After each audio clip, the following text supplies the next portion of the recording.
So I just completed Xenoblade Chronicles 2 for the Nintendo DS, and boy, do I got something to say about it. I want to preference this review by saying I'm familiar with the series, and the first Xenoblade Chronicles is one of my favorite games of all time. So this is a big deal for me. Just a quick overview for all 47 of you. Xenoblade Chronicles 2 is a JRPG video game sequel, not sequel, to Xenoblade Chronicles the first, which was filled with such rich characters, breath-stealing landscapes, and hands down one of my favorite voice acting performances / storyline in any video game. I'll kill you!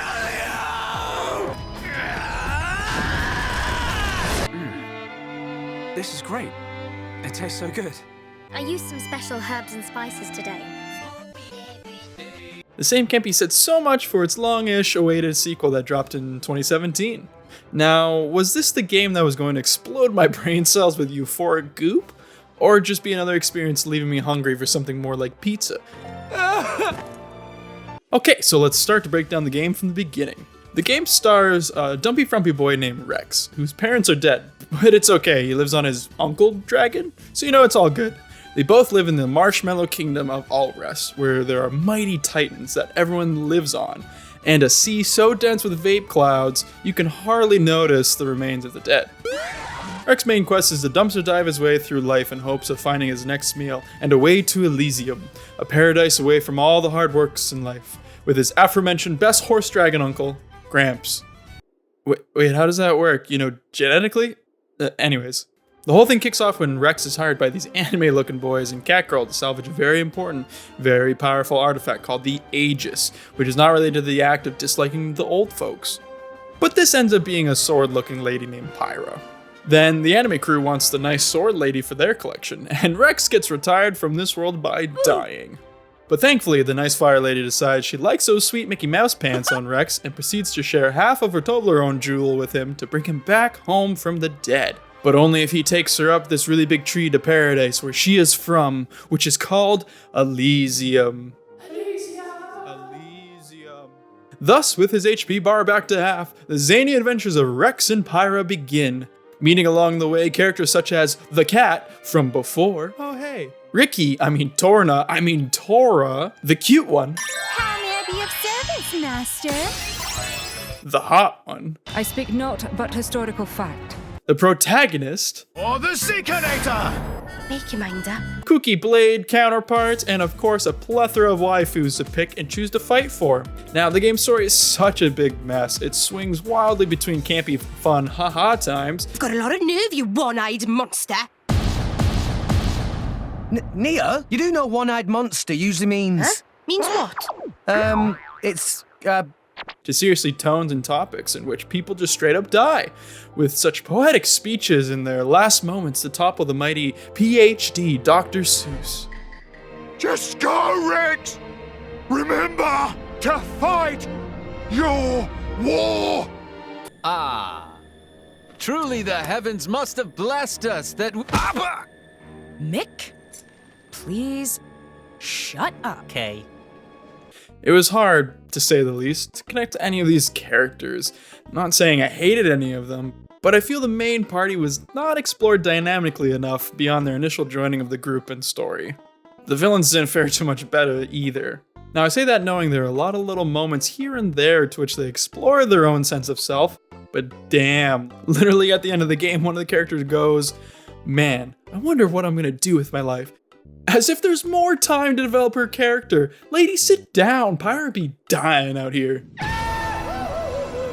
I really couldn't sink my teeth into this game. It's a shame because I generally think there is a good story here that just takes way too long to get to the good parts. I think the beginning to middle sections of the game is just a slog as it introduces great concepts that feels like they'll save them for later, but by the time you arrive there, it's 20 hours in and it just feels a bit empty. But you gotta give credits to the devs. They did their darnest to develop all the characters, minor and major, across many different kinds of emotions and areas.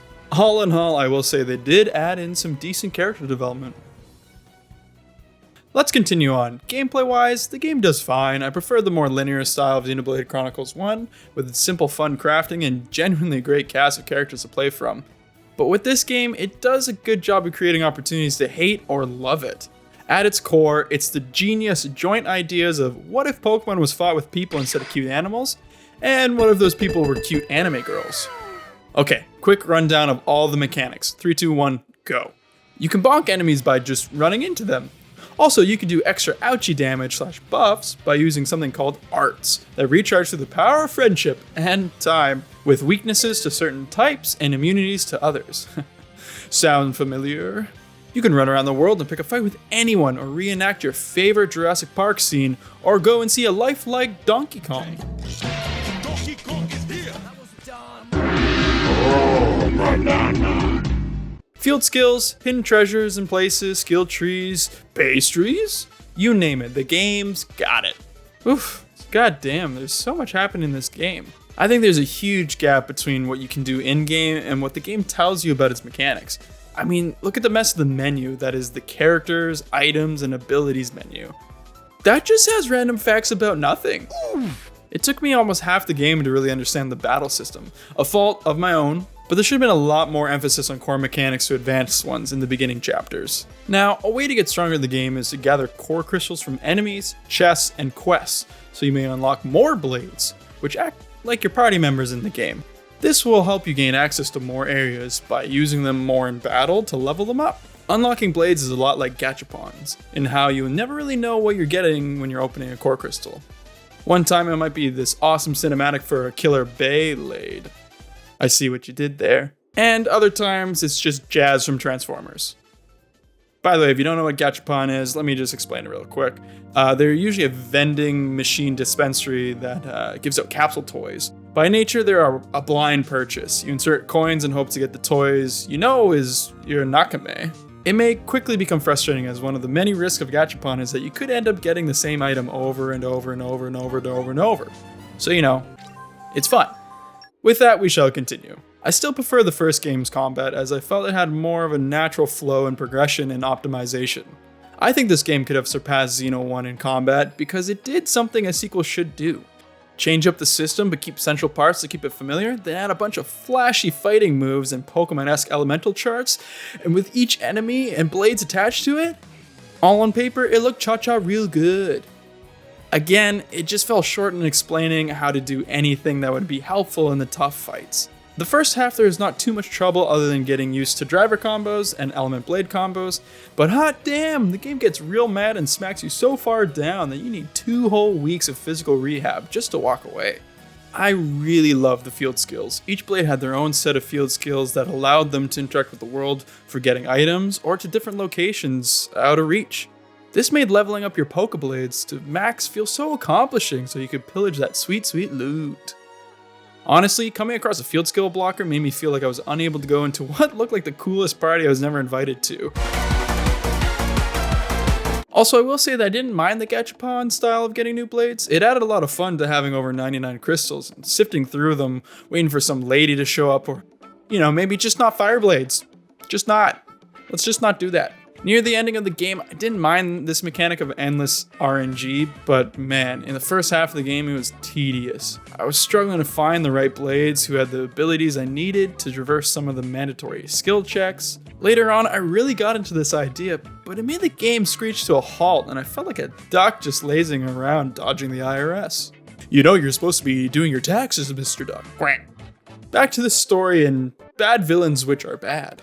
We are going to cover all the baddies in this game. We have a Malphus, more like a math lesson. What do you even get when you put together a sinister looking character, plus the dry speech and wit of literally any villain ever?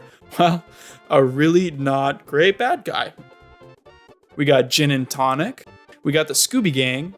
The other Death Eaters, Bloodsuckers, or whatever. And lastly, Malice, the counterpart to our fiery blade, Pyra. Oh, which, by the way, Pyra becomes 2 blades, and one of them's named Mithra. Pyra? Anyways, the villains in this game needed a massive overhaul in my opinion. Just none of them seemed to really fit into the role of a true villain. Between mustache Mario Malice twirling his face stash in a villainous way, saying he wants to kill them all because he has to. Indeed! To Jin being the oops, I'm confused who I want to be baddie, which finally leaves a Malphus being the main villain. who you knew was bad, and honestly I think it would have been more interesting to really hide his evilness to the end, which they kind of did, but guess what? It still wasn't surprising. Dun dun dun. Heck, honestly, the best villain is Morag in my opinion, who was a bad girl until she got a water tower dropped on her. She had an intimidating aura about her, and wasn't afraid just to go balls to the wall and get stuff done. But eventually she just shrugs and kind of joins the team by dropping a crane on the bad guys. Truly irony in its finest. Now it has come time to talk about the ending of Xenoblade Chronicles 2, so spoilers for both this game and Xenoblade Chronicles 1. Overall, nothing really special to report, as the final boss was so easy it made me cry. The final fight with Hulk Amalthus was way harder, even at my level of 69, I don't remember. But let's talk about the elephant in the room, or the dude that is in the hallway in The Matrix. They gave Klaus from the first Xenoblade a redemption to his character. I mean, I kinda didn't like the fact that his motives changed. It was sort of a retcon that he was actually a good guy in this one. And on the other hand, it would have been bland if he was a big baddie again. I wouldn't have minded a split of the two. Maybe being a bad guy, but not the final antagonist. Maybe just influenced by the scenes in terms of Amalthus, as he saw the world to be terrible based on his actions of stealing power away. But in the end, he made a sacrifice to save Rex and the gang after seeing and feeling in their hearts or whatever. Like, what was that scene? He's literally a god that just can control everyone because, I don't know, he feels it? Or I guess it's because everyone is just code? I digress. I do want to highlight some of my favorite ending cutscenes and dialogues, as there are many, many wonderful scenes, such as the one where Rex is yelling at Poppy. Holy shit, Rex, stop traumatizing Poppy. Just chill out. Zeke telling Rex to stop being a baby after losing literally half of his heart / life in the form of a hot lady. Yeah, dude, be a man. Or the one where everything works out. Oh wait, I'm just kidding. You can live now. I guess I can too, because why not? Also, Gramps, he could just be a dragon whenever he wanted to. He just could do it. He could just be a dragon. And honestly, it's so funny when the Titans just ram their faces into the continents. I feel I can hear them say, Man, I'm so done. Please just end it. I'm so tired. And a very great line of, so Elysium was here all along, as there is literal meteorites falling from the sky, scorching the earth. And that's it. The game just ends and everyone is anime happy, and it doesn't really cover the new world or other people's ending arcs. Like, where do the people go now? Would have been nice to have an extra scene of the different places in this newly created Titan play park. Really made a closed story loop on this huge world we have spent hundreds of hours in. I have gotten 50 years older just playing this. Overall, I think this game is just fine. It has enough good things in it to keep it fun for a while, but a ton of baggage that may or may not be overlooked that brings the game to a scorching halt. Well, maybe we can look forward to extending our Xenoblade love to the third game. You know, whenever it comes out. Thank you all for watching my review of Xenoblade Chronicles 2. If you want to see more reviews in the future, then consider hitting that subscribe button. It'll help you find out when my next one comes out. And did you know that Ratiscore was a small squirrel that used to send insults and hate mail between gods? Anyways, until next time, we'll see you later. Peace.